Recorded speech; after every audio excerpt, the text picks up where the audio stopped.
Halo Sobat Literasi. Selamat datang di kanal penerbit Menara Press Indonesia.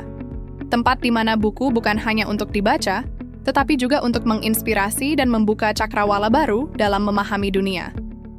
Bergabunglah dalam perjalanan pengetahuan.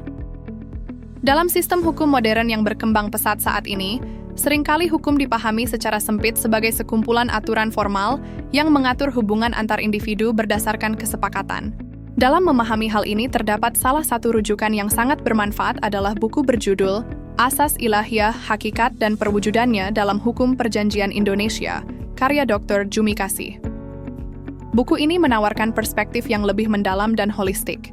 Penulis menggarisbawahi bahwa hukum perjanjian tidak boleh terlepas dari nilai-nilai ketuhanan yang menjadi dasar moral, spiritual, dan etis dalam masyarakat Indonesia. Asas ilahiyah diposisikan sebagai roh yang menghidupkan kembali makna, keadilan sejati dalam praktik hukum. Dalam kajiannya, buku ini mengangkat Pancasila sebagai fondasi filosofis tertinggi yang menjadi sumber tertib hukum nasional. Nilai ketuhanan yang Maha Esa tidak hanya menjadi hiasan konstitusional, tetapi harus dijadikan rujukan utama dalam merumuskan, menafsirkan, dan menerapkan hukum perjanjian. Dengan pendekatan seperti ini, hukum tidak hanya menjadi alat kekuasaan atau kesepakatan antara dua pihak semata, melainkan juga sebagai perwujudan tanggung jawab moral kepada Tuhan dan sesama manusia.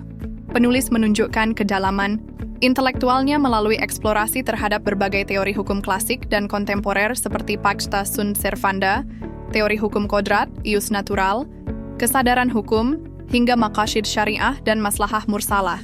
Tidak hanya itu, buku ini juga memperbandingkan sistem hukum dari berbagai tradisi besar dunia, civil law, common law, hukum Islam, serta ideologi-ideologi seperti liberalisme dan sosialisme. Pendekatan ini memberikan pemahaman komprehensif mengenai posisi unik hukum Indonesia yang bersifat religius, humanistik, dan berakar kuat pada nilai-nilai luhur bangsa. Di bagian akhir, buku ini menampilkan bagaimana asas ilahiyah tidak hanya menjadi gagasan ideal, tetapi dapat diimplementasikan secara konkret dalam praktik hukum perjanjian. Contoh-contoh aplikatif yang diberikan menunjukkan bahwa pendekatan spiritual dalam hukum bukanlah sesuatu yang utopis, melainkan bisa menjadi kekuatan moral yang membimbing praktik hukum yang adil dan berkeadaban. Model hukum yang ditawarkan, penulis sangat relevan untuk dijadikan pijakan dalam merumuskan hukum nasional yang lebih berkarakter. Anda bisa mendapatkan buku ini di website kami atau melalui marketplace Menara Press Indonesia. Selalu support channel kami dengan like dan subscribe, serta share ke orang sekitar Anda.